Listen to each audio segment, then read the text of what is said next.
سبھی حضور کے زیر بار احسان ہے، لیکن طبقہ خواتین اب بینگ یعنی لیڈی ہمیں کرنا چاہیے نا اس بات کو ایکنالج، خواتین کے ساتھ حضور کا برتاؤ۔ شکریہ ندا۔ بسم اللہ الرحمن الرحیم۔ النبی اولیٰ بالمؤمنین من انفسہم، صدق اللہ مولانا العظیم۔ دیکھیں نبی کریم علیہ السلام کی آمد سے قبل جو طبقات بہت زیادہ محرومیوں کا شکار تھے، ان میں سر فہرست خواتین، غلام اور یتیم بچے نظر آتے ہیں۔ آپ صلی اللہ علیہ وآلہ وسلم محسن انسانیت ہیں، اور آپ ان میں سے ہر طبقے کے لیے بھی آپ محسن ہیں کہ آپ نے اسے پستیوں سے اٹھایا، عزت و تکریم کی بلندیوں پر لا کر کھڑا کر دیا۔ سبحان اللہ۔ تو خاص طور پر آج ہم خواتین کے حوالے سے چونکہ بات کر رہے ہیں، تو وہ بیٹیاں جنہیں زندہ درگور کر دیا جاتا تھا اور جن کی کوئی عزت نہیں تھی، جنہیں حقیر، کمزور اور مملوک سمجھا جاتا تھا، آپ صلی اللہ علیہ وآلہ وسلم نے عزت، احترام اور ملکیت کے اس درجے پر فائز کیا کہ اس کے ہر روپ میں مردوں کو کفیل بنایا، ان کو قانوناً پابند کیا کہ اس خاتون کی عزت بھی کرنی ہے، احترام بھی کرنا ہے اور اس کی کفالت بھی کرنی ہے، اور اگر وہ کفالت نہیں کرے گا تو اللہ کی بارگاہ میں وہ گناہگار ہوگا اور اسے جواب دینا ہوگا۔ ڈیوٹی لگا دی مردوں کی، ڈیوٹی لگا دی۔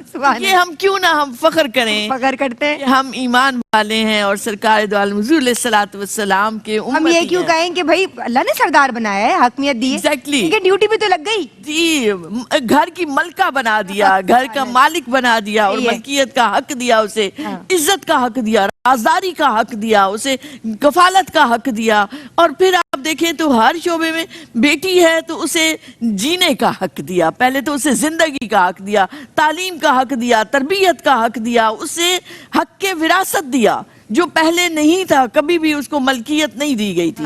وہ بیوی بن کر آئی اس شوہر کے گھر میں تو اس شوہر کی طرف سے اسے حق مہر دیا، نکاح میں بھی اس کی مرضی کا جاننا پوچھنا لازم قرار دیا، اس کی مرضی کے بغیر نکاح نہیں ہو سکتا۔ پہلے ایسا نہیں تھا، پہلے ایسا نہیں تھا، پہلے تو عجیب صورتحال تھی۔ وہ میں چاہوں گی کہ زرمینہ جب اپنی باری پر بتائیں گی کہ کیا صورتحال تھی۔ تو اب واپس آتے ہیں، دیکھیں ایک تو ہے کہ ہر روپ میں اسے عزت دی۔ بیٹی کے لیے آپ صلی اللہ علیہ وآلہ وسلم کا کتنی بار ہم نے بیان کیا، سیدہ کائنات کے بے شمار مثالیں ہیں۔ آپ صلی اللہ علیہ وآلہ وسلم ان کے لیے کھڑے ہوتے ہیں، ان کا بوسہ لیتے ہیں، ان کے گھر تشریف لے جاتے ہیں، سفر پر جانے سے پہلے ادھر جاتے ہیں، سفر سے تشریف لاتے ہیں تو پھر گویا آپ کا چل کر جانا بیٹی کے گھر سنت بن گیا، عبادت بن گیا۔ سبحان اللہ۔ آپ صلی اللہ علیہ وآلہ وسلم ازواج کے ساتھ کتنے حسن سلوک سے پیش آتے۔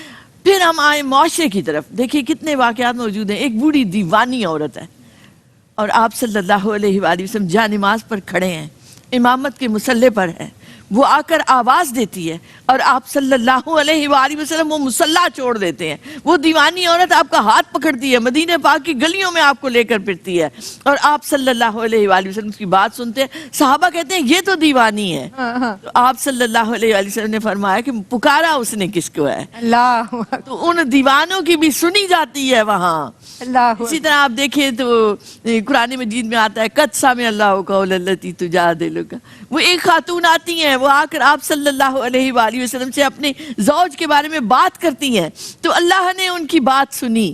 آپ صلی اللہ علیہ وآلہ وسلم کے پاس گویا خواتین آتی ہیں، اپنے مسائل بھی بتاتی ہیں، اپنی حاجتیں بھی بیان کرتی ہیں، آپ صلی اللہ علیہ وسلم سے رہنمائی بھی لیتی ہیں۔ ایک دن مقرر ہے جب آپ انہیں باقاعدہ ان کی تربیت فرماتے ہیں، وہ مسجد جو اللہ کا گھر ہے اس کے دروازے کھول دیے جاتے ہیں، عید پر حکم ہوتا ہے کہ اگر ایک چادر ہے تو دونوں اوڑھ کر آ جاؤ۔